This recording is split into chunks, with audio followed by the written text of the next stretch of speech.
여기 한 어머니가 있습니다. 2년 연속 설날 섣달 그템을 홀로 보내야 했습니다. TV에서 들려오는 카운트다운 소리가 아무리 요란해도 식탁 위에 내려앉은 침묵을 덮을 순 없었죠. 그녀는 이미 기다리지 않는 법을, 묻지 않는 법을 배웠습니다. 그저 묵묵히 국 한 냄비를 끓이고 등불 하나를 켜둘 뿐이었죠. 그런데 올해는 자식들이 갑자기 먼저 연락을 해왔습니다. 목소리는 다정했고 태도는 살가웠습니다. 이미 식당을 예약해 두었으니 온 가족이 함께 모여 명절 밥을 먹자고 했습니다. 그리고 어머니께 신신당부했습니다. 엄마는 아무것도 준비하지 마세요.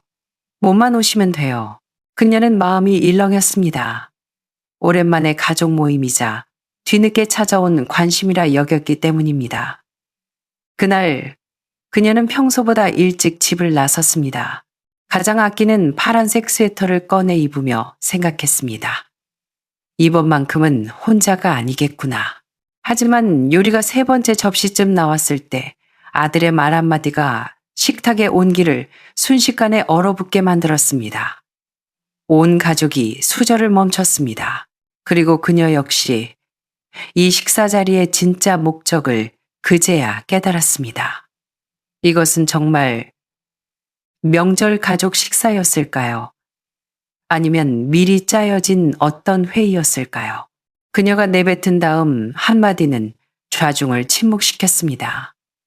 그녀는 더 이상 침묵하지 않았고 더 이상 장단을 맞춰주지 않았습니다. 단호하고 깔끔하게 주도권을 되찾아 그들이 설계한 이 식사 자리를 그 자리에서 뒤엎어버렸습니다. 오늘 이 설날 저녁 식사 이야기는 수많은 어르신들이 차마 말하지 못했던 서러움을 담고 있습니다. 또한 얼마나 많은 노년층이 진작 배웠어야 할 반격의 방식인지도 보여줍니다. 끝까지 지켜보신다면 소리 없이 강하게 그리고 철저하게 판을 뒤집는 법이 무엇인지 알게 되실 겁니다. 제 이름은 박미숙, 올해 66살입니다. 은퇴한 초등학교 교사지요. 남편은 일찍 세상을 떠났고 아이들은 모두 가정을 꾸렸습니다. 지금 저는 서울 서대문구의 오래된 아파트에서 혼자 살고 있습니다. 그 집은 계단을 밟을 때마다 삐걱 소리가 나고 벽모퉁이에는 습기가 좀 차 있지만 저는 이사할 생각이 없습니다. 평생 교단에 서서 받은 월급을 쪼개고 쪼개어 남편과 함께 장만의 빚을 다 갚은 소중한 집이니까요. 저는 아이들이 다 자란 후에도 자주 찾아올 줄 알았습니다. 하지만 그렇게 2년이 흘렀습니다. 지난 2년의 설날 밤, 저는 늘 혼자였습니다. 제가 오지 말라고 한 게 아닙니다. 아이들에게는 늘 그럴싸한 이유가 있었으니까요. 딸 지은이는 결혼해서 대구로 이사를 갔는데 귀성길 차가 너무 막힌다고 했고, 아들 지훈이는 분당에 새 아파트를 샀는데 아이가 어려서 장거리 이동이 불편하다고 했습니다. 그 이유들 머리로는 다 이해합니다. 하지만 섣달 그찬 밤 홀로 식탁에 앉아 반찬 두어 개와 국 한 그릇을 앞에 두고 있으면 저도 모르게 옛날 생각이 납니다. 화로 주변에 둘러앉아 떡을 서로 먹겠다고 다투던 아이들. 제가 끓인 팥죽을 달라고 보채던 그 모습들 말입니다. 그때가 진짜 가족이었던 것 같습니다. 그런데 올해는 좀 달랐습니다. 설 일주일 전 딸 지은이에게서 갑자기 전화가 왔습니다. 목소리가 유난히 밝았습니다. 마치 제게 큰 선물이라도 준비한 것처럼요. 엄마, 올해 설날 저녁은 우리 다 같이 먹어요. 오빠랑도 얘기 끝났어요. 오빠네 식구들도 다 올 거예요. 제가 식당도 예약해뒀으니까 엄마는 아무것도 준비하지 마세요. 그냥 오시기만 하면 돼요. 저는 핸드폰을 쥔 채 몇 초간 멍하니 있다가 겨우 정신을 차렸습니다. 정말이니? 네 오빠도 알겠다고 했어. 네. 그럼요. 우리 다엄마가 그동안 너무 고생하셨다고 생각해요. 이제 우리가 대접해드려야죠. 택시도 불러드릴게요. 시간은 문자로 보낼게요. 저는 웃음을 터뜨리며 그래, 좋다. 좋아. 그럼 하루쯤은 게으름을 피워도 되겠구나 라고 말했습니다. 하지만 가슴 속에서는 말로 다 할 수 없는 감정이 요동쳤습니다. 그건 기대감이었고 조심스러운 희망이었습니다. 이렇게 오랜 세월이 지나서야 아이들이 처음으로 먼저 나를 챙겨주는구나. 어쩌면 아이들이 드디어 내 마음을 알아주는 걸까. 어쩌면 우리 가족이 완전히 흩어진 건 아니었구나 하는 생각이 들었습니다. 저는 오후 내내 옷장 앞에서 옷을 골랐습니다. 그저 밥 한 끼 먹는 자리라지만 그래도 좀 번듯하게 보이고 싶었습니다. 결국 정년 퇴임할 때 제자들이 선물해준 짙은 남색 코트를 골랐습니다. 아직 원단이 짱짱해서 아까워 잘 입지 않던 옷이었죠. 거울을 보며 머리를 정돈하는데 문득 아주 중요한 시상식에라도 가는 기분이 들었습니다. 그날 저녁 저는 한 입에 먹기 좋은 백설기를 찌고 약과도 몇 개 구웠습니다. 원래 가져가려고 했지만 식당 음식을 먹는데 방해가 될까 싶어 다시 넣어두었습니다. 그때는 몰랐습니다. 제가 더 이상 이 저녁 식사의 주인공이 아니라는 사실을요. 식당은 강남의 꽤 고급스러운 해산물 전문점이었습니다. 아들이 불러준 택시를 탔는데 기사님이 오늘 이 식당 예약이 꽉 찼다던데 가족 모임이 많은가 봅니다. 룸도 있다더군요. 라고 하셨습니다. 저는 빙그레 웃으며 아이들이 이제 다 커서 엄마를 편하게 해주는구나 싶어 뿌듯했습니다. 하지만 룸의 문을 열었을 때 제일 먼저 눈에 들어온 건 제 아들이 아니었습니다. 바로 며느리의 친정어머니, 사돈어른이었습니다. 저는 잠시 멈칫했습니다. 그제야 창가 쪽에 앉아있는 딸 지은이 부부가 보였고 문 근처에는 아들 지훈이가 며느리 수진이와 낮은 목소리로 이야기를 나누고 있는 게 보였습니다. 룸 안에는 이미 7, 8명이 앉아 있었습니다. 아이들 부부 외에도 사위의 부모님, 며느리의 오빠 부부까지 와 있더군요. 사람 많은 걸 좋아하지 않지만 저는 웃으며 인사를 건네고 비어있는 상석에 앉았습니다. 서로 안부를 묻는 사이 요리가 차례로 들어왔습니다. 전복죽, 칠리새우, 갈비찜, 상다리가 휘어질 듯 채워졌습니다. 제가 평소에 해먹던 투박한 음식들보다 확실히 세련되고 비싸 보였습니다. 그들은 먹으면서 대화를 이어갔습니다. 주제는 아이들 교육, 집값, 인플레이션 같은 것들이었습니다. 저는 대화에 끼어들 틈이 없어 그저 조용히 미소만 지었습니다. 가끔 지훈이가 제 접시에 음식을 덜어주거나 지훈이가 차를 따라주기도 했지만 저는 이 식사 자리에서 그저 손님일 뿐 가족의 중심이 아니라는 걸 느꼈습니다. 그래도 괜찮다고 생각했습니다. 이렇게 다 같이 얼굴 보고 밥 먹는 것만으로도 충분히 좋았으니까요. 하지만 그때 저는 몰랐습니다. 이 한 끼의 식사가 제가 평생 믿어왔던 가족이라는 믿음을 산산조각 낼 줄은요. 저는 이렇게 격식을 갖춘 식당에서 설날 밥을 먹은 게 언제인지 기억도 나지 않았습니다. 아마 교직에 있을 때 선생님들끼리 함출해서 송년회를 하던 때가 마지막이었던 것 같습니다. 그때는 아이들이 크면 이렇게 근사한 곳에서 가족끼리 밥을 먹겠거니 상상하곤 했죠. 하지만 막상 이렇게 화려한 식탁에 앉아보니 오히려 저는 코스 요리 중 하나가 되어 접시에 올려진 기분이었습니다. 제 왼쪽에는 딸 지은이가, 오른쪽에는 며느리 수진이가 앉았습니다. 며느리 옆에는 사돈어른이 앉으셨는데 말끔한 정장에 비취 귀걸이를 하고 계셨습니다. 저는 우리 식구끼리 오붓하게 먹는 줄 알았는데 양가 사돈의 형제들까지 다 모여 있을 줄은 꿈에도 몰랐습니다. 물론 제가 말이 많은 편은 아니라 티는 안 냈지만 조금 불편했습니다. 그래도 내색하지 않고 웃으며 건배도 하고 손주들 챙겨주며 밥을 먹었습니다. 식사가 중반쯤 지났을 때 며느리 수진이가 말을 꺼냈습니다. 어머님, 이 식당 어떠세요? 마음에 드시면 앞으로 자주 모시고 올게요. 괜찮네. 간도 세지 않고 내 입에 딱 맞아. 며느리가 웃으며 말했습니다. 이제 집에서 혼자 요리하지 마세요. 너무 힘들잖아요. 그 말투가 차갑지도 뜨겁지도 않았지만 저는 알 수 있었습니다. 지난 2년 제가 혼자 명절을 보낸 걸 빗대어 말한다는 것을요. 저는 대꾸하지 않고 묵묵히 밥만 먹었습니다. 딸 지은이가 국을 떠주며 거들었습니다. 엄마, 혼자 계시면 너무 외로우시잖아요. 저희는 늘 엄마를 좀 밖으로 모시고 나오고 싶었어요. 지은이를 쳐다봤는데 눈빛이 순간 흔들리더군요. 마치 남매끼리 어떤 합의가 있었다는 듯한 묘한 불안감이 스쳤습니다. 저는 고개를 끄덕였지만 아무 말도 하지 않았습니다. 요리가 절반 이상 비워지자 분위기가 무르익었습니다. 술잔이 몇 순배 돌더니 말수들도 늘어났습니다.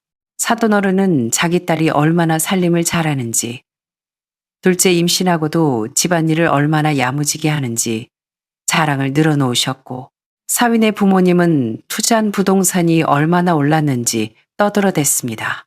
저는 그저 초대받은 손님처럼 조용히 듣기만 했습니다. 이 집의 어른이 아니라요. 식탁 분위기는 화기애애해 보였지만 오가는 말들 뒤에는 뼈가 있는 듯 했습니다. 지은이가 갑자기 웃으며 며느리 수진이에게 말했습니다. 옳게 내 친정 쪽. 요즘 현금 흐름이 좀 안 좋다면서 서울 집값 감당하기도 벅찰 텐데 애들 키우느라 진짜 고생이 많아요. 수진이는 대꾸 없이 옅은 미소만 짓더니 눈길을 남편, 제 아들 지훈이에게 돌렸습니다. 지훈이는 고개를 숙인 채 국만 떠먹고 있었습니다. 그제야 저는 느꼈습니다. 오늘 이 자리가 단순히 밥만 먹는 자리가 아니라는 것을요. 사람은 너무 많고 말은 지나치게 예의 바르고 분위기는 살얼음판처럼 조심스러웠습니다. 모두가 거칠의 말을 하고 있었지만 정작 저에게 진심으로 엄마, 요즘 건강은 어떠세요? 라고 묻는 사람은 아무도 없었습니다. 숟가락을 쥔 손이 뻣뻣해졌습니다. 원형 테이블에 둘러앉았지만 저는 제가 마치 저 회전판 위에 올려진 요리처럼 느껴졌습니다.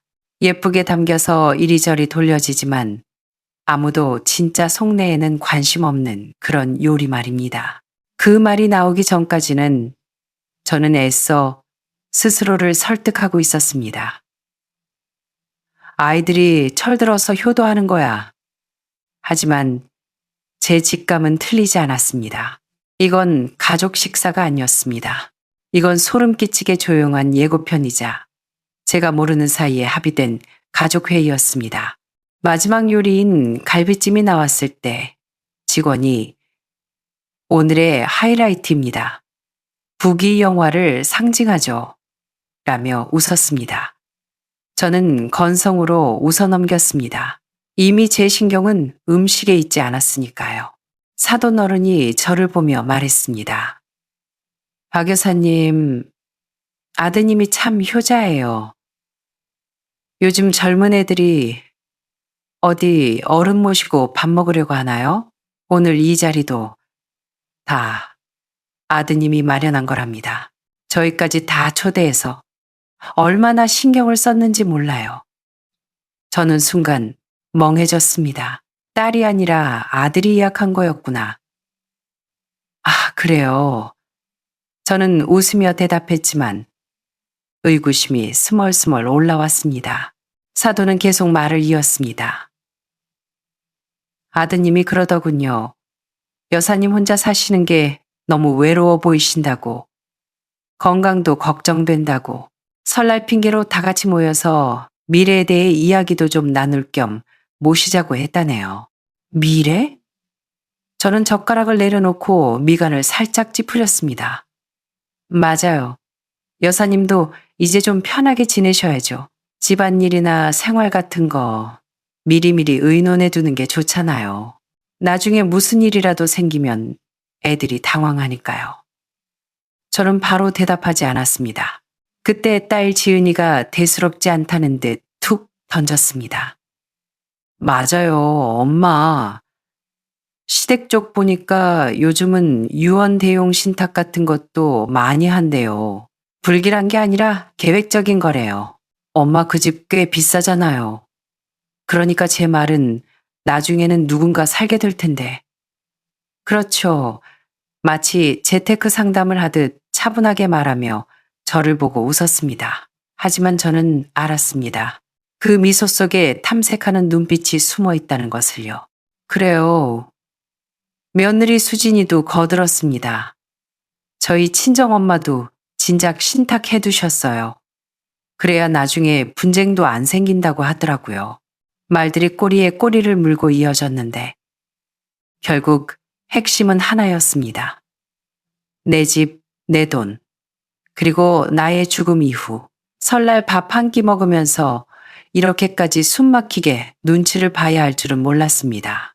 그때 아들 지훈이가 고개를 들어 저를 보며 말했습니다. 엄마, 우리는 나중에 갑자기 무슨 일 생겨서 처리하려고 하면 서로 엄마 뜻을 몰라서 우왕좌왕 할까봐 그러는 거야. 엄마가 무슨 계획이 있으신지 말씀해 주시면 우리가 따를게. 나중에 남매끼리 싸우는 것보단 낫잖아. 저는 목구멍에 국물이 걸린 듯 뜨겁고도 차가운 기분이 들었습니다. 지은이가 웃으며 덧붙였습니다. 우리가 싸운다는 게 아니라 혹시라도 나중에 생각이 다를까봐 그러지. 차라리 지금 엄마가 딱 정해주시면 다들 합의가 되잖아요. 저는 말없이 김이 모락모락 나는 갈비찜 그릇을 바라보았습니다. 뿌연 김 때문에 내용물이 잘 보이지 않았습니다. 마치 이 식사 자리의 진짜 의도를 제가 꿰뚫어 보지 못했던 것처럼요. 내가 너무 둔한 걸까? 아니면 저 아이들이 너무 급한 걸까? 나는 아직 살아있는데 국을 끓이고 칼질을 하고 내 발로 계단을 걸어 쌀을 사오고 베란다에서 화초를 가꾸고 시장에 가서 친구들과 인사도 나누는데 저들은 벌써 나를 대신해 내 이후를 계획하고 합의를 하려 합니다.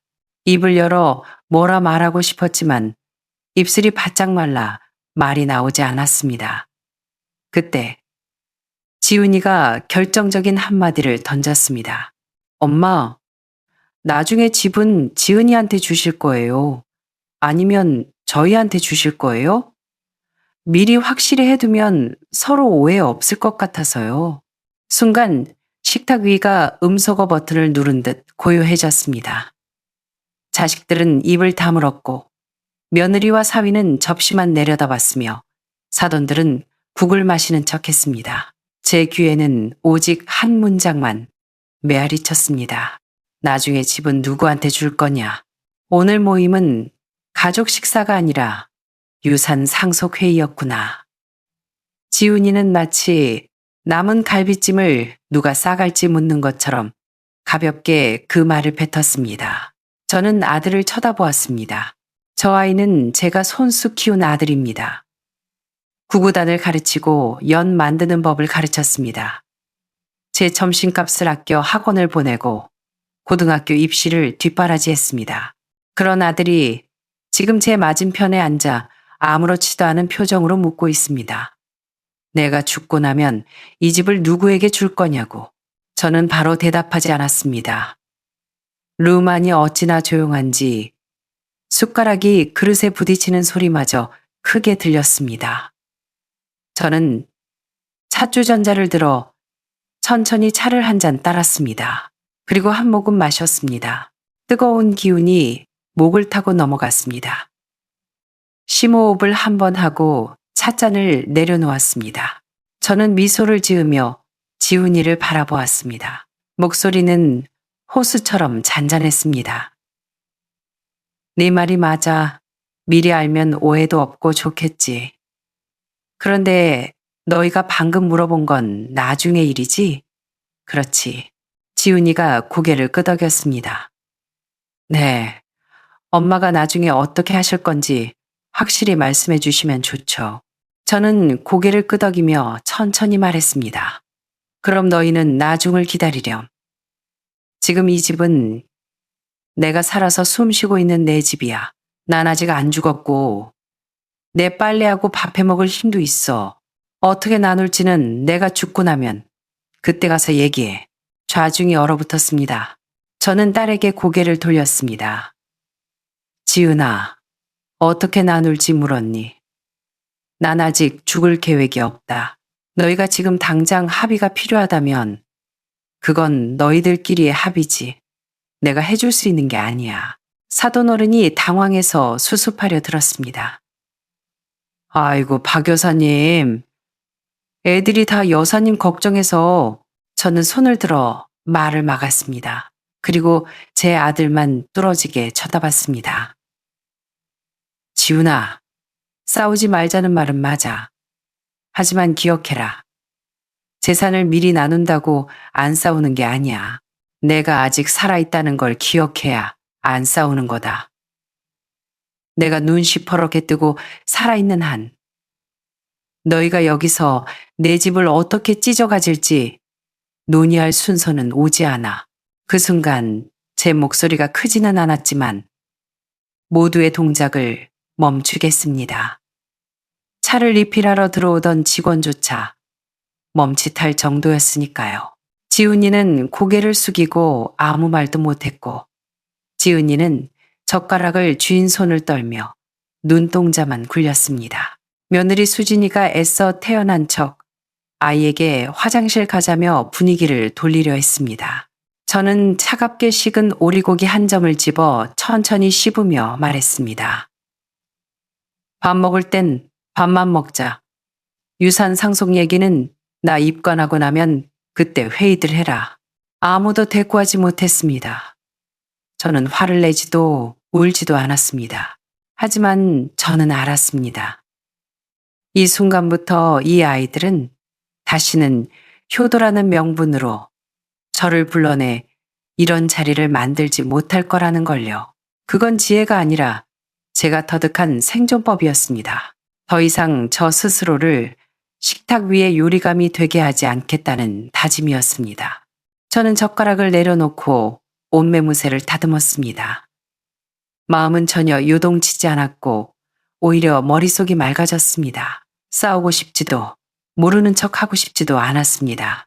그저 고개를 들어 눈앞에 가득 찬 음식들을 덤덤히 바라보며 물었습니다. 그런데 하나만 묻자. 너희들 왜 이렇게 급하니? 지훈이가 고개를 들었습니다.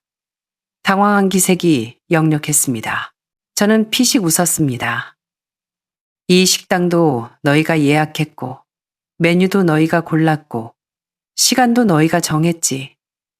심지어 오늘 내가 어디 앉을지까지 다 정해져 있더구나. 사돈 어른들까지 부르고 합의가 필요하다고. 오늘이 설날 밥 먹는 자리니 아니면 나한테 무슨 서류에 도장이라도 찍으라고 부른 자리니 공기가 차갑게 얼어붙었습니다. 제가 이렇게까지 직설적으로 나올 줄은 몰랐을 겁니다. 저는 지은이를 보았습니다. 너희는 내가 옛날 사람이라 둔하고 세상 물정 모른다고 생각했겠지. 그런데 내가 여기 와서 보니 너희는 나를 아예 머리가 없는 사람 취급하는구나. 아니에요, 엄마. 지은이가 기어들어가는 목소리로 말했습니다. 제가 말을 잘랐습니다. 한 가지만 묻자. 오늘 이 자리 만들기 전에 너희 단체 카톡방에서 집 어떻게 나눌지 미리 의논했니 안 했니? 지은이의 눈빛이 흔들렸습니다. 대답을 못하더군요.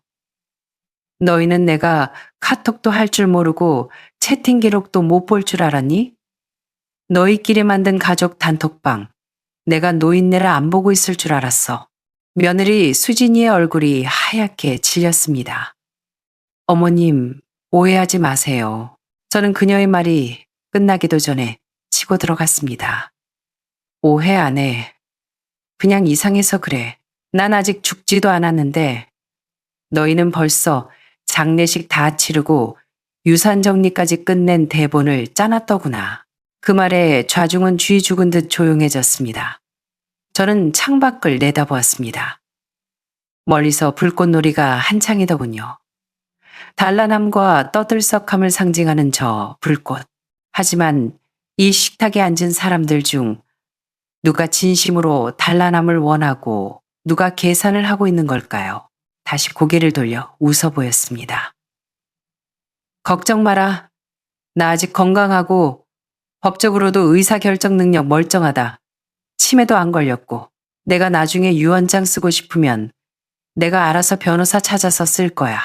너희가 지금 합의회의 열어줄 필요 없어. 그리고 나직하지만 힘주어 덧붙였습니다. 유산 분배는 내가 죽은 뒤의 일이야. 하지만 내가 어떻게 살고 어떻게 돈을 쓸지는 내가 살아있는 동안의 자유다. 너희가 미리 계획할 영역이 아니야. 말을 마치고 차를 한 모금 마셨습니다. 이제야 밥이 좀 넘어가는 것 같았습니다. 아무도 말을 잇지 못했습니다. 안 하는 게 아니라 감히 못하는 거였죠. 때로는 이렇게 입을 열어줘야 그제야 깨닫습니다. 아, 이 노인네가 몰라서 가만히 있었던 게 아니구나. 다 알고도 속아준 거였구나. 오늘 이 식사 자리, 그들이 판을 짰고 제가 응수했습니다. 하지만 저는 마지막 계산서까지 떠안는 호구는 되지 않기로 했습니다. 식사가 끝나고 아무도 방금 전의 대화를 다시 꺼내지 않았습니다. 마치 아무 일도 없었던 것처럼 지훈이는 계산을 하러 갔고 지은이는 아이를 챙겼으며 며느리는 핸드폰만 들여다봤습니다. 저는 룸 입구에 서서 코트를 들고 텅 빈 테이블을 바라보았습니다. 바닥에 떨어진 냅킨과 남은 디저트들. 마치 막이 내린 연극 무대 같았습니다.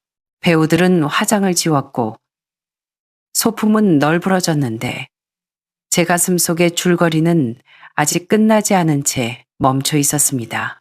저는 인사도 없이 택시를 불러달라는 말도 없이 혼자 식당을 나와 택시를 잡았습니다. 택시가 출발하자 백미러로 지은이가 입구에 멍하니 서 있는 게 보였습니다. 쫓아오고 싶지만 차마 발이 떨어지지 않는 모양이었습니다.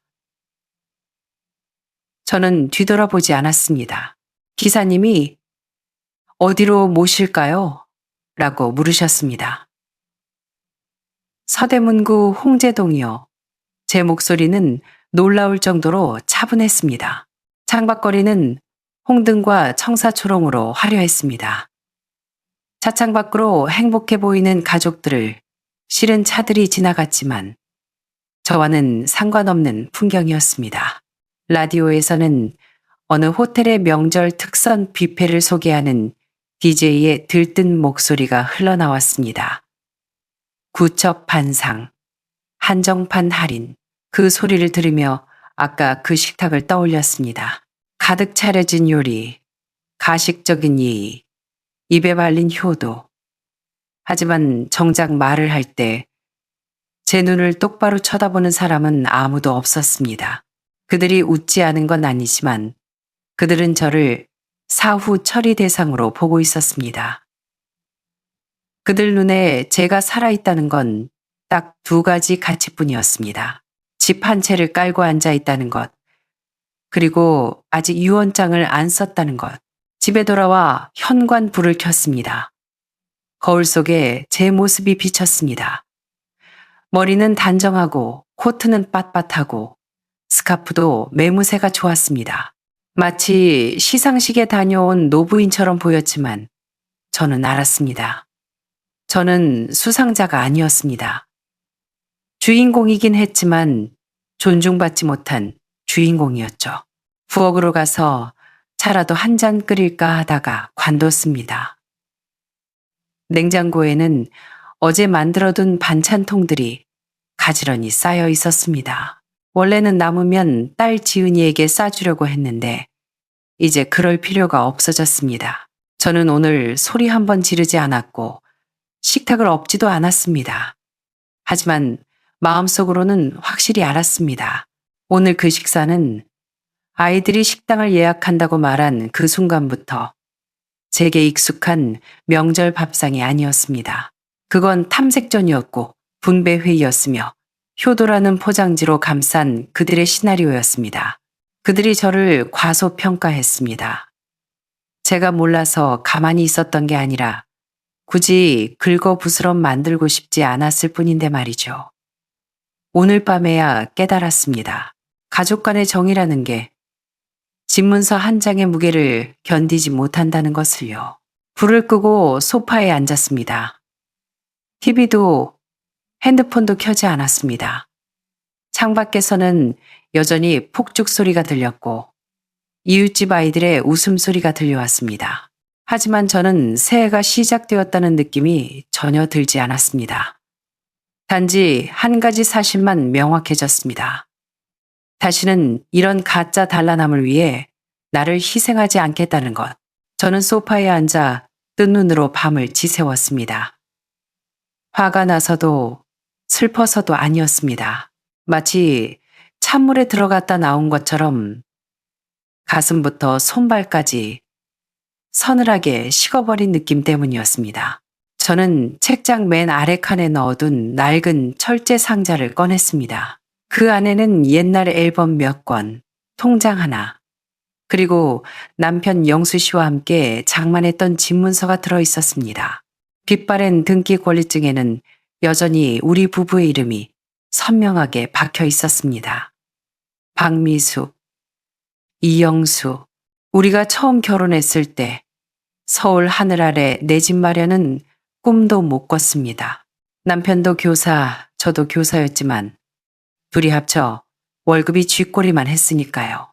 우리는 택시비가 아까워 걸어 다니고 전기밥솥도 할부로 사면서 악착같이 모아 40살에 겨우 이 낡은 아파트를 샀습니다. 남편이 세상을 떠난 후 이 집은 온전히 제 명의가 되었습니다.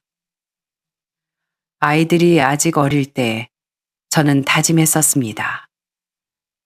무슨 일이 있어도 이 집은 지키자. 그래야 애들이 힘들 때 돌아올 곳이 있지. 그렇게 30년을 버텼습니다. 그런데 이 집과 열쇠가 이제는 아이들 눈에 미리 그어놓은 분배표의 대상이 되어버렸습니다. 지난 몇 년간 아이들이 바쁘다길래 저도 조용히 사는 법을 배웠습니다. 매주 오라고 강요하지 않았고 월급이 얼마냐고 묻지도 않았고 손주들 성적 타박도 안 했습니다. 그저 아침 저녁으로 산책하고 정기 검진 받고 책 읽고 새로운 요리 배우고 화초나 가꾸며 살았습니다. 시끌벅적하진 않아도 구차하지 않게 살았다고 생각했습니다. 하지만 어제 그 식사를 하고 나서야 알았습니다. 나의 조용함이 그들에게는 감사함이 아니었다는 것을요. 서랍에서 보험증권과 연금통장을 꺼내 꼼꼼히 훑어보았습니다. 저는 투자를 하거나 재테크를 할 줄 몰라 교직원 연금과 예금에만 의지해 왔습니다. 대박은 없어도 매달 꼬박꼬박 나오는 연금 덕에 혼자 살기엔 부족함이 없었고 약간의 저축도 있었습니다. 하지만 문득 깨달았습니다. 이제는 부족함이 없는 정도로는 안 되겠구나. 나를 위해 써야겠다. 누구를 위해 남기지도 아끼지도 비상금으로 쟁여두지도 말자. 저는 노트를 꺼내 3페이지를 펼치고 3줄을 적었습니다. 변호사 찾아가서 유언 공증 받기. 집은 내가 죽을 때까지 사용수익권 내 앞으로 확실히 해두기. 재산과 예금 일부는 기부하고 나머지는 신탁으로 묶어 내 생활비로 쓰기. 자녀들이 내 삶을 주도하지 못하게 할 것. 다 쓰고 나니 한숨이 나왔습니다. 해방감이 아니라 드디어 내 인생을 지킬 첫 번째 방어 매뉴얼을 썼다는 안도감이었습니다. 아이들을 미워하는 건 아닙니다. 하지만 더 이상 이렇게 살 수는 없습니다. 효도가 저들의 입장권이 되게 놔둘 수는 없습니다. 일어나 창가로 가니 아침 햇살이 쏟아지고 있었습니다. 맞은편 베란다에서 이불을 털던 장씨 할아버지가 저를 보고 손을 흔들었습니다. 저도 웃으며 고개를 끄덕였습니다. 문득 아파트 상가 1층에 있는 법무사 사무실에 개인 유언 상담이라는 전단지가 붙어 있던 게 생각났습니다. 내일 당장 예약을 해야겠습니다. 죽음이 두려워서가 아닙니다. 평생 내 손으로 다 꾸려오고 아이들도 혼자 키워냈는데 왜 인생의 마지막 구간은 남이 정해주는 대로 가야 합니까? 이 열쇠, 제가 40년을 쥐고 있었습니다. 이제부터는 제가 직접 간수할 겁니다. 저는 아이들에게 큰 소리 치는 엄마가 아니었습니다. 늘 순하고 말 잘 통하고 엄하지 않은 엄마라고 불렸죠. 하지만 살다 보니 알겠습니다. 어떤 말은 평생 하지 않으면 아무도 진심으로 들어주지 않는다는 것을요. 그래서 이번에는 제가 먼저 입을 열기로 했습니다. 그 식사가 있고 3일이 지났습니다. 집안은 다시 고요해졌습니다. 저는 일부러 아이들에게 연락하지 않고 누가 먼저 저를 챙기나 기다려봤습니다. 아무도 없더군요. 일주일째 되던 날, 딸 지은이에게서 카톡 하나가 왔습니다. 엄마, 몸은 괜찮으세요? 그때 우리 얘기한 거 생각해 보셨어요. 여전히 명랑한 척하는 말투였습니다. 하지만 이번엔 모른 척하지 않았습니다. 딱 한 문장만 보냈습니다. 일요일 점심때 집으로 와라. 확실히 할 말이 있다. 무슨 일인지는 말하지 않았습니다. 이번엔 그들이 제 식탁으로 올 차례입니다. 일요일 오전 11시 반. 지은이가 제일 먼저 도착했습니다. 과일 바구니를 들고 왔더군요. 엄마 좋아하는 천혜향 사왔어요. 저는 고개를 끄덕였습니다. 식탁에 돌아. 오빠 오면 같이 얘기하자. 지은이의 미소가 살짝 굳었지만 순순히 앉았습니다. 12시 정각, 지은이와 며느리 수진이가 도착했습니다. 애 낮잠 때문에 늦었다고 핑계를 대더군요. 저는 긴 말 없이 앉으라고 했습니다. 식탁 위에는 밥 대신 찻주전자 하나와 빈 찻잔 3개만 놓여 있었습니다. 명절의 흥겨움도 가족의 정겨움도 없는 오직 본론만 있는 자리였습니다. 자리에 앉아 차를 한 모금 마신 뒤 입을 열었습니다. 지난번 밥 먹을 때 한 얘기 며칠 동안 생각해봤다. 셋 다 아무 말 없이 제 입만 쳐다봤습니다. 저는 찻잔을 내려놓고 또박또박 말했습니다. 너희가 나 늙어서 혹시라도 일 생길까봐, 뒤처리 복잡해질까봐 걱정하는 거 안다. 너희 말이 맞아. 어떤 일들은 미리 정리해두는 게 맞지. 그래야 너희도 마음 편할 테고. 지은이가 고개를 끄덕였습니다. 그럼요, 엄마. 우린 그냥 엄마가 미리 계획을 세워두시면 우리가 어떻게 맞춰드려야 할지 아니까 그런 거죠. 저는 웃었습니다. 그래서 변호사 사서 유언장 쓰기로 했다. 재산 어떻게 나눌지, 누가 뭘 책임질지 아주 상세하게 쓸 거야. 공증도 받아둘 거고. 이 말을 듣자 세 사람의 반응이 미묘해졌습니다. 지훈이가 미간을 찌푸리며 말했습니다. 엄마, 뭐 그렇게까지 거창하게 해요. 그냥 말로 하면 되지. 우리끼리인데. 제가 말을 끊었습니다. 목소리는 차분했지만 단호했습니다. 너희는 내가 죽기도 전에 이미 회의까지 마쳤잖니. 말만 하면 된다.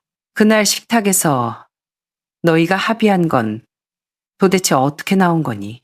내가 아직 판단력이 흐린 줄 아나 본데 며느리 수진이가 난처한 듯 끼어들었습니다. 어머님, 저희가 그날 좀 급하게 말씀드린 건 인정해요. 하지만 무시하려던 게 아니라 어머님 짐을 덜어드리려고 저는 수진이를 쏘아보았습니다. 내 짐을 덜어주려는 거니 아니면 내 몫이 줄어들까봐 그러는 거니. 수진이가 입을 다물었습니다. 저는 계속했습니다. 너희가 그렇게 궁금해하니 숨기지 않으마. 나 유언장 쓸 거야. 이 집은 특정 용도 신탁으로 묶을 거다. 너희한테 일부 남기긴 하겠지만 조건이 있어. 내가 죽을 때까지 나를 제대로 돌봐야 집행될 거야. 그리고 내 매달 나오는 연금이랑 저축해둔 돈, 그거 주택연금이랑 연계해서 영모기지론으로 돌릴 거다. 일부는 기부도 생각 중이야. 너희가 내 돈 모아줄 필요 없고 내 걱정해줄 필요 없어. 저는 아이들의 눈을 하나하나 맞추며 말했습니다. 왜냐하면 나는 너희들의 현금 인출기가 아니고 너희들의 금고지기도 아니니까. 3초간 정적이 흘렀습니다. 제가 대기를 박았습니다. 내 평생 가장 바보 같은 짓이 뭐였는지 아니? 너희가 크면 알아서 효도하겠거니 믿은 거야. 내가 죽으면 얼마가 떨어질지 계산부터 하는 게 아니라. 지훈이의 얼굴이 불그락 푸르락해졌습니다. 엄마 말씀이 너무 심하시네요. 심한 건 집 누구 줄 거냐고 묻던 네 입이지. 난 네가 한 질문에 답해주는 것뿐이다. 저는 단호하게 말했습니다. 앞으로 내 등 뒤에서 그런 회의하지 마라. 효도를 하려거든 내가 살아있을 때 해. 내가 남길 물건에만 관심 있다면 나 걱정하는 척 연기할 필요 없다. 난 그런 거 필요 없어. 지은이 눈가가 붉어졌습니다. 엄마, 저는 딸을 보며 목소리를 조금 누그러뜨렸습니다. 너 어릴 때 내가 대학원서 써주고 기숙사 집 날라주고 네 전세금 보태주려고 빚까지 냈던 거 기억하니? 지은이가 고개를 끄덕이며 눈물을 흘렸습니다. 내가 너희를 사랑하지 않은 게 아니야. 하지만 이제는 나 자신을 지켜야겠어. 너희가 무서워서가 아니라 늙어서 이용같이만 남은 노인네가 되기 싫어서 그래. 저는 자리에서 일어나 부엌으로 가서 변호사 사무실 예약증 사본을 가져와 탁자에 놓았습니다. 이게 다음 주에 내가 갈 변호사 사무실이다. 너희가 정말 나를 위한다면 내가 일을 깔끔하고 확실하게 처리하는 걸 축복해줘라. 만약 불만이면 그래도 상관없다. 난 이번엔 진짜로 할 거니까. 아무도 말을 못했습니다. 그들은 멍하니 앉아 침묵했습니다. 순둥이 엄마가 이렇게까지 차갑고 논리적이고 낯설게 나올 줄은 몰랐을 겁니다. 저는 다시 소파에 앉아 제 찻잔을 들었습니다. 이번엔 차가 식지 않았더군요.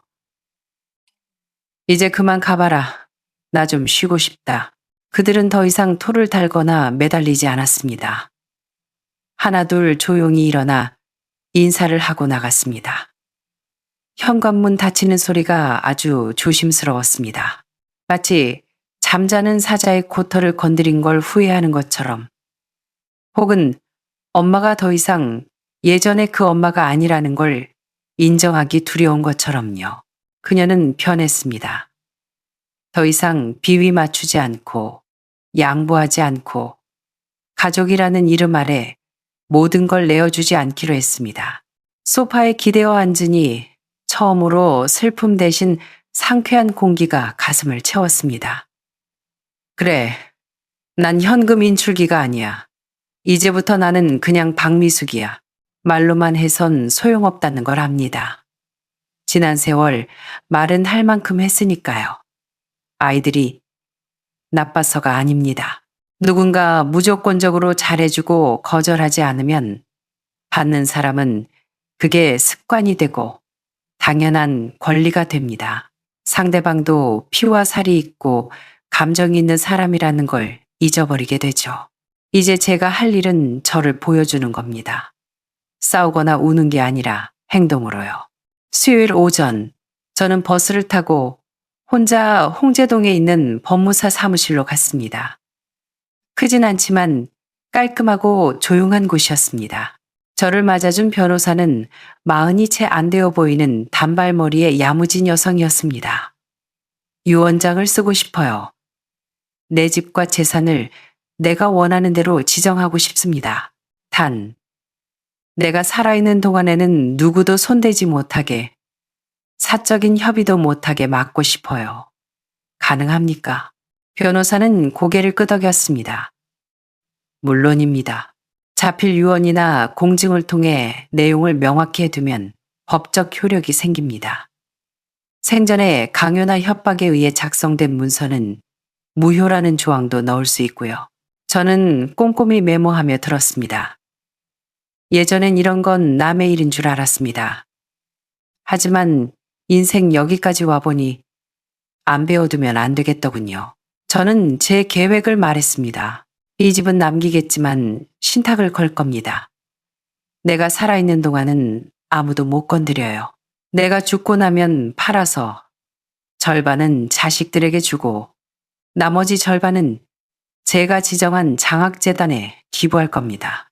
변호사는 아주 좋은 방법이라고 했습니다. 제3자를 신탁 관리자로 지정하면 자식들 간의 분쟁도 막을 수 있다고요. 저는 고개를 끄덕였습니다. 예전에 저라면 설마 애들이 싸우기까지 하겠어 라고 생각했겠지만 이제는 설마 따위는 믿지 않습니다. 집으로 돌아오는 길 발걸음이 가벼웠습니다. 단순히 홀가분한 게 아니라 내가 내 삶의 주도권을 쥐고 있다는 확신이 들었습니다. 집에 와서 초안을 정리해 노트 표지에 붙이고 제목을 썼습니다. 나의 결정. 이 종이는 아이들에게 보여주지 않을 겁니다. 속이려는 게 아니라 진정한 통제권은 누구에게 증명하는 게 아니라 나 스스로 발뻗고 자기 위함이라는 걸 알았기 때문입니다. 유언장 말고도 생활 계획도 짰습니다.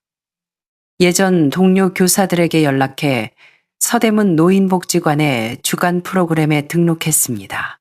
건강체조, 제과제빵, 그리고 자주적 노후 생활이라는 인문학 강의도 신청했습니다. 수강료도 싸고 점심까지 주더군요. 등록하던 날 직원분이 물었습니다. 5월에 경주로 2박 3일 여행 가는 프로그램이 있는데 신청하시겠어요? 비용 절반은 지원됩니다. 저는 가슴이 뛰었습니다. 바로 신청했죠. 자식들이 데려가 주길 기다리는 게 아니라 순수하게 제가 가고 싶어서 가는 여행은 이번이 처음이었습니다. 저녁에는 책상 앞에 앉아 5월 여행 일정을 벽에 붙였습니다. 그 옆에는 요리법, 병원 검진 예약증, 치과 예약 카드, 그리고 10년 전 제자가 써준 선생님은 제 인생의 은인입니다라는 카드를 붙였습니다. 그 문구를 보다가 문득 아주 사소한 기억이 떠올랐습니다. 젊은 시절 제 꿈은 작은 식당을 여는 것이었습니다. 메뉴는 딱 3가지, 제육볶음, 닭곰탕, 두부조림. 하지만 그 꿈은 가정과 육아, 학교 일에 밀려 늘 뒷전이었습니다. 저는 피식 웃으며 혼잣말을 했습니다. 지금이라도 조금씩 해보면 되지. 그래서 베란다 화분 뒤쪽에 작은 테이블을 마련했습니다. 매주 주말 저만을 위한 1인 정식을 차리기로 했습니다. 손님도 없고 누구에게 싸줄 필요도 없고 SNS에 올리지도 않는 오로지 나를 위한 식사. 그날의 메뉴는 토마토 소고기 스튜, 배추 된장국, 그리고 계란찜이었습니다. 식사 후 노을이 지는 베란다에서 차를 마시며 깨달았습니다. 자기 인생을 산다는 것은 말년의 부귀영화나 자손 번창이 아니었습니다. 이 숨결을 내가 결정해서 쉬고 이 밥 한 끼를 내가 원해서 먹고 내 돈을 내가 알아서 쓰는 것. 누구에게 해명할 필요 없는 삶. 저는 한 번도 제멋대로 살아본 적이 없지만 이제야 비로소 나를 위해 제멋대로 살아보기로 했습니다. 그날 밤 저는 가족 단톡방 알림을 무음으로 바꿨습니다. 나가지는 않았고 차단도 하지 않았습니다. 그저 조금 조용하게 만들었을 뿐입니다. 제 내면의 목소리를 먼저 들을 수 있을 만큼만요. 침대에 누워 가슴에 손을 얹고 속삭였습니다. 이제 너희는 너희 걱정만 해라. 엄마는 엄마가 알아서 챙길 테니까. 동지동가 지나고 바람끝이 매섭습니다. 가로수 잎은 다 떨어졌고 건너편 낡은 아파트 굴뚝에선 노인의 숨소리 같은 하얀 연기가 피어오릅니다. 저는 아침 시장에서 청경채 2포기, 삼겹살 1덩이, 계란 1판, 그리고 제가 좋아하는 찹쌀떡 1팩을 사왔습니다. 예전 같으면 누구는 고기 좋아하지, 누구는 떡 좋아하지 하며 바리바리 샀겠지만 이번엔 딱 제가 먹고 싶은 만큼만 샀습니다. 오늘은 섣달 그제, 설날 전날입니다. 저는 혼자입니다. 아이들이 오지 않은 게 아니라 제가 부르지 않았고 그들도 굳이 묻지 않았습니다. 연초의 그 선언 이후 아이들과의 관계가 끊어지지는 않았지만 확실히 거리가 생겼습니다. 싸우거나 냉전 중인 건 아닙니다. 다만 엄마는 무조건 예스라고 하는 사람이 아니다라는 걸 서로 알게 된 거죠. 지훈이는 가끔 안부 전화를 하지만 예전보다 훨씬 예의를 갖춥니다. 지훈이도 이제 매주 건강검진이니 보험이니 잔소리하는 대신 손녀가 춤추는 영상을 보내며 우리 가족이에요 라는 신호를 보냅니다. 저도 답장은 하지만 더 이상 모든 걸 맞춰주진 않습니다. 이 거리가 오히려 편안합니다. 제가 선택한 거리니까요. 부엌에서 닭곰탕을 뭉근하게 끓이고 마늘종 볶음과 두부조림을 했습니다. 밥은 딱 2끼 먹을 만큼만 했습니다. 문득 2년 연속 명절 음식을 안 했던 게 떠올랐습니다. 그때는 해봤자 먹을 사람도 없는데라며 처량해 했지만 올해는 다릅니다. 나를 위해 설을 쇠고 나를 위해 상을 차립니다. 살아있음을 축하하고 내 선택을 축하하면서요. 저녁을 먹고 베란다에서 차를 마시는데 이웃집들의 불빛이 환합니다. 아이들이 불꽃놀이를 하는 소리가 들립니다. 창문을 열어두었습니다. 이 차가운 겨울바람의 온도가 좋아서요. 7시 반, TV를 켰습니다. 요란한 트로트 예능이 나오지만 그저 배경음악일 뿐입니다. 저는 검은색 노트를 꺼냈습니다. 노후 계획이라고 적힌 노트 안에는 월별 예산표, 다음 여행 예약증, 그리고 제가 적어둔 문구가 있습니다. 사랑을 습관 뒤에 숨기지 말 것, 기대를 강요로 바꾸지 말 것. 지난 1년 제가 얻은 가장 큰 깨달음입니다. 8시 정각 핸드폰이 울렸습니다. 지은이가 보낸 영상이었습니다. 소녀가 빨간 한복을 입고 춤을 추며 외칩니다. 할머니, 새해 복 많이 받으세요. 보고 싶어요. 저는 웃으며 영상을 보고 제 베란다 풍경을 찍어 보냈습니다. 작은 조명, 책 1권, 차 1잔, 그리고 짧게 썼습니다. 고맙다. 할머니는 아주 잘 지내고 있어. 너희도 행복해라. 나도 보고 싶다거나 다음에 밥 먹으러 와라는 말은 하지 않았습니다. 보고 싶지 않아서가 아니라 감정은 존중받는 곳에 써야 한다는 걸 알았기 때문입니다. 조금 늦게 지훈이에게도 문자가 왔습니다. 엄마, 오늘 처가에서 밥 먹었어요. 내일 찾아뵈도 될까요? 저는 답했습니다. 내일은 친구랑 신년 나들이 가기로 했다. 굳이 안 와도 된다. 나중에 보자. 대화는 거기서 깔끔하게 끝났습니다. 벌을 주는 게 아니라 저를 돌보는 겁니다. 감정의 주도권을 남에게 넘기지 않고 제가 쥐고 있는 것, 그게 진정한 평온이었습니다. 저는 66년을 살면서 처음으로 온전히 저만의 섣달 그첨을 보냈습니다.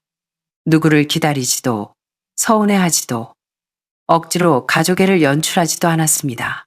이건 외로움이 아니라 선택입니다. 앞으로도 명절은 오고 가겠죠. 아이들은 왔다가 갈 것이고 친밀함은 있다가도 없을 겁니다. 하지만 저는 더 이상 수동적인 피해자가 아닙니다. 제가 살아있는 한 저의 매년은 제가 결정할 겁니다. 노트를 덮고 찻잔을 씻은 뒤 침대로 갔습니다. 불을 끄기 전 나직이 속삭였습니다. 새해 복 많이 받아라 미숙아. 고생했다. 이번에는 진심으로 저 자신을 축복했습니다. 새해 지난 서울의 공기는 여전히 차갑습니다. 하지만 저는 예전처럼 소파에 파묻혀 있지 않습니다.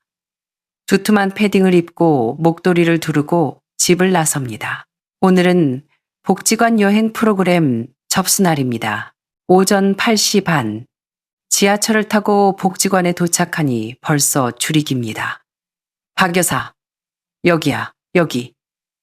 고개를 돌리니 옛 동료였던 김 선생님이 손을 흔듭니다. 내가 자리 맡아놨어. 얼른 와. 김 선생님 얼굴에 주름살이 웃음과 함께 휘어집니다. 저도 따라 웃으며 줄을 섰습니다. 접수증을 내고 경주행 티켓을 손에 쥐고 나오는데 햇살이 소나무 위로 쏟아졌습니다. 마치 기말고사 끝난 여고생이 된 기분. 아무것도 시작 안 했지만 모든 게 홀가분한 그 기분 말입니다. 집에 돌아와 점심으로 간단히 죽을 끓여 먹고 짠지 무침을 곁들였습니다. 창문을 열어 햇살을 들이고 차를 마십니다. 저는 이 리듬에 익숙해졌습니다. 아무도 안 찾아오는 게 아니라 제가 굳이 누구를 만나려고 애쓰지 않는 겁니다. 얼마 전 지훈이가 학군 좋은 집 알아보는데 엄마가 좀 봐주실 수 있냐고 물었을 때 저는 이렇게 답했습니다. 집 문제는 너희 부부가 결정하는 게 제일 좋다. 난 요즘 내 스케줄 챙기느라 바빠서 도와주기 어렵겠구나. 죄책감은 없었습니다. 제 인생은 더 이상 타인의 스트레스를 받아주는 완충지대가 아니니까요. 도와주기 싫어서가 아니라 반드시 도와줘야 할 의무는 없다는 뜻입니다. 요즘 저는 정말 바쁩니다. 제과 제빵, 서예, 주말 요리, 건강 체조. 가끔은 옛 제자들의 요청으로 강연도 나갑니다. 다시 대학생이 된 기분입니다. 이건 공허함을 채우기 위함이 아니라 비로소 나를 위해 시간을 배치하는 법을 배운 겁니다. 새로 사귄 친구들도 있습니다. 사별한 사람, 이혼한 사람, 독신인 사람. 우리는 모여서 자식 얘기나 병원 얘기 대신 오직 나의 일상만 이야기하기로 약속했습니다. 누군가 그러더군요. 오늘부터 이 식탁이 우리의 친정이다라고요. 저는 크게 웃었습니다. 저는 제 노년이 자식들로 채워져야 한다고 믿었지만 이제 알았습니다. 아, 자식이 변한 게 아니라 제가 그들에게 너무 많은 걸 주어서 그들이 저를 자원으로만 보게 만들었다는 걸요. 서랍을 정리하다 옛날 사진 몇 장을 찾았습니다. 서울역 앞에서 환하게 웃던 젊은 날의 나. 갓 태어난 지훈이를 안고 어쩔 줄 몰라 하던 남편. 그리고 48살 때 처음으로 혼자 배낭 메고 경복궁 돌담길에 앉아 찍은 사진. 저는 그 독사진을 액자에 넣어 책상 앞에 두었습니다. 나에게 말해줍니다. 너는 누구 엄마도, 누구 아내도, 누구 할머니도 아니야. 그냥 너 자신이야. 어제 저녁 옛 동료였던 최 선생님과 통화를 했습니다. 그분은 은퇴 후 남해로 내려가 펜션을 하고 계시죠. 혼자 지내면 외롭지 않아? 라고 물었더니 그분이 웃으며 말했습니다. 미숙 씨, 난 이제 외롭다는 말 안 써. 자유롭다고 하지. 그 말이 가슴에 박혔습니다. 인생의 후반전. 누군가의 대본을 이어받아 연기할 필요 없습니다. 자식을 사랑하되 빚을 대신 갚아줄 필요 없고 손주를 예뻐하되 예비 부모가 될 필요 없습니다. 당신은 누구에게 빚진 게 아닙니다. 오직 당신 자신에게 제대로 된 삶을 한번 빚졌을 뿐입니다. 저는 노트에 썼습니다. 오늘부터 나는 누구에게도 정이 되지 않는다. 인생 후반전. 오직 나를 위해 산다. 그날 밤 저는 푹 잤습니다. 꿈속에서 저는 48살의 그날로 돌아가 배낭을 메고 남행열차에 올랐습니다. 차창 밖으로 황금빛 들판이 펼쳐지고 있었습니다. 아무도 저를 기다리지 않고 아무도 저를 필요로 하지 않지만 그 목적지는 제가 직접 고른 곳이었습니다. 여러분은 어떻게 보셨나요? 평생 자식 뒷바라지 하다가 노년의 집 한 채 때문에 자식들에게 정리 대상 취급을 받은 어머니. 그녀는 욕 한마디 없이 조용히 거리를 두고 유언장을 쓰고 자신만의 삶을 찾아 떠났습니다. 그녀의 대처가 옳았다고 보시나요? 만약 여러분이라면 이런 상황에서 어떻게 하셨을까요? 진정한 노년의 존엄이란 무엇일까요? 여러분의 생각을 댓글로 남겨주세요. 자녀분이든 부모님이든 은퇴를 앞둔 분이든 상관없습니다. 이 이야기가 널리 퍼져서 현실의 복잡한 가족 관계 속에서 현명한 선택을 고민하는 분들에게 닿기를 바랍니다. 중년의 품격. 오늘은 여기까지입니다. 댓글창에서 여러분을 기다리겠습니다.